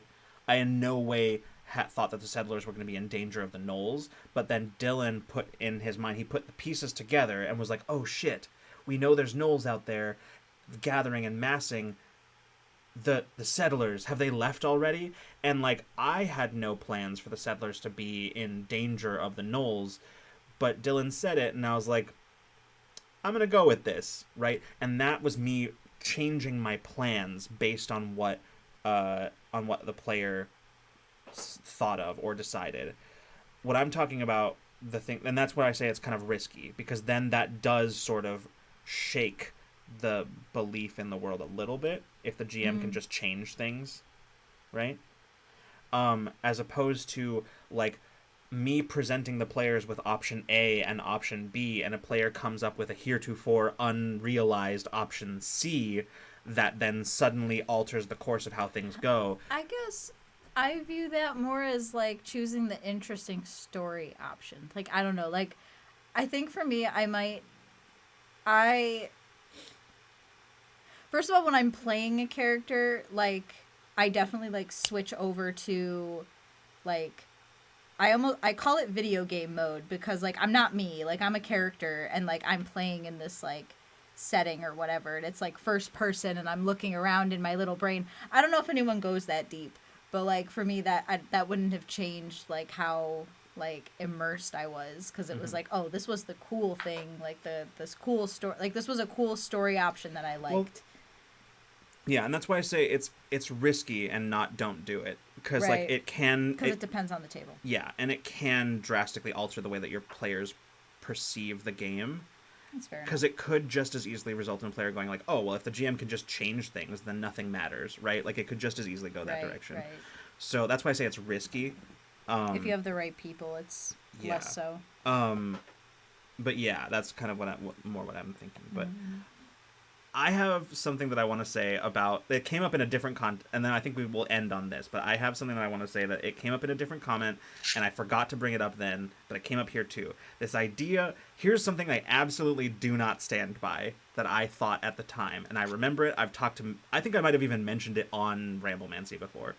The idea of preserving the DM mystique. So this is something that I no longer stand by. Asterisk. I stand by the idea of like preserving, like what we were just talking about, the suspension of disbelief a little bit, right? Preserving their belief in a world that is real, even though it is literally not, right? That I stand by. And also obscuring some of like the little things that DMs have to do, like GM fiat that you have to do behind the screen sometimes to make things work and run smoothly. Just hiding those and keeping that hidden. What I do not stand by is this idea that the DM has to be this mysterious puppet master behind the scenes that doesn't share any information except for when it is narratively important and narratively whatever or dramatically appropriate. I don't stand by that shit. I think that's nonsense, and this is when I say it's a specific example of what I say when I say that Critical Role is a good place to learn quite a lot of things, but it's also a good place to learn really bad habits if you are unfamiliar with D&D or uncritical about what you are watching. Sorry. It's a very good. The irony of that. Anyway. Yeah. Which is that I know why Matt Mercer does it. I know why he does it. He does it because he's creating entertainment content. In many ways, he is like the showrunner of like a play or whatever, who has basically like keeping everything moving and whatever, and like you can't let the audience see behind the curtain. But in general, as a GM, your job is not to hoard information from your players. Your job is not to aggrandize your job in front of the players, in the eyes of the players. And your job is not to be like, look how cool I am that I ran all this stuff. Like I'm the DM, and the thing that I do is mysterious, and none of you could ever do it because it's a mysterious art that I have learned over the. That's bullshit. It's nonsense. It's honestly a little gatekeepy. It's a little bit. And I think so. Like, I don't stand by the idea of preserving the mystique of a DM. I think that is, at best, a red herring. At worst, a toxic trait. And so I think, yeah, it's not really, because you don't want your players thinking about like, wow, the GM is so good. That's not the point of what you're doing. The point is, this game is cool and like I believe in this world. That's your job. Make the world believable. I don't think your job is to be like is to show your players how cool you are for being a DM. Like, that's not what you should be aiming for. They might think that anyway, and they're well within their rights to think that, but it's not your job to convince them of that. It's a little bit like and like tying this into the question, like in terms of what you reveal after a session, and something Odds said earlier, but it's a little bit like an extension of like thinking of creatives, people thinking of creatives, and creatives thinking of themselves mistakenly as an island. Mm-hmm. You know, like all of my creative genius or like inspiration must come from within myself, and like It's the same thing that writers and artists and sculptors and like anybody who does anything that is even a little bit creative feels this like, oh, it's worth less if I am not the sole creator of it, or like, you know, the sole creative force behind it. It's Right. bullshit. Exactly, and then you add to that the obscuring element of that, and suddenly it becomes borderline toxic, where you're like, oh, this was your idea that changed stuff, but I'm gonna make you think it was my idea. Like that's borderline toxic. Like that's That's why I like going after a session. Like, yeah, no, I pulled that character out of my ass because you were interested in something. They're like, oh, that shopkeeper's really cool. I'm like, yeah, I think made Lynn up said a name something and a about that earlier. personality, and yeah. Or maybe it was Danny. I actually didn't see. Oh yeah, I saw that Odds comment. Odds? Okay, it was odds. Yeah, like I like right. knowing which NPCs were planned There and it which is. weren't. It's like, yeah, no, I pulled a name and a personality out of my ass and then rolled on a table while you guys were laughing at a joke that I made for their inventory. Like, you know. Yeah. Victor from Critical Role. Like, classic. Perfect. Or the little halfling Jedediah, the stable keeper. Yep. Yep. I had to. We just came back to that game. Yeah, that's right. It's been like a month since we played. I was like, "Who? Oh God, who's that?" Yeah. I got there. I did it. Anyway. I do like him. Good egg. Thanks for coming along for this ride, y'all. Yeah, thanks everybody. This was fun. If y'all liked this, let us know. If you're on YouTube, let us know in the comments. Here on Twitch, comments. You could let us know here, or you could let us know on Discord if you like this, and we might do some like more reactions to our own like stuff in the future, or maybe just like we could just straight up react to like current posts and stuff like that, ones that are on there. Oh, you gotta go back to the first tabletop tool chest. Oof. Or the first media club. Reacting to our own Patreon content. Oh man. This like there's part of me that's like, oh, you're scraping the bottom of it, and part of me is like, oh no, but that sounds fucking fun, dude. It could be juicy. It could be juicy. What kind of cringe did I post back in 2019? Ooh. Like it's like, and here we see John's Fey brain rot. Yeah, we can point to the exact moment when the Fey brain rot set in and then never left. Brain rot to some, lifeblood to me. Okay. Cool. I need to send you some of the highlights of my recent tabletop tool chest entries. I'll do that later, Please. But I think you will get a charge out of some of them. Please fuel me. All right. I believe this is all that we have. This is way more than we had time for tonight. But thank you everybody for coming and hanging out and sharing your opinions. I'm sorry we didn't get to everybody's comments, but I assure you we read them, and I appreciate you sharing your opinions, your takes, and it's just great hanging out with you guys. We will be back. I think we'll be back next week. I don't know what times are, so I might be back, but I might be a blurred blanket in the background. I don't know. I think we'll assume for the purposes of this outro that we will be back next week. Hard maybe. It's coming up on Halloween, so that's right. Yeah. We will also be back on Wednesday, 6 p.m. Pacific time, with Tomorrow is Dead, Season 2, Episode 2. I'm so happy that we're finally like airing these things. It's just gonna be great. So I'm looking forward to some of the upcoming twists and turns. But yeah. So yeah, thank you so much everybody for coming and joining us. We will see you next week, probably. But if not, we'll see you the next time you decide to come roll with us. Good night and good zone.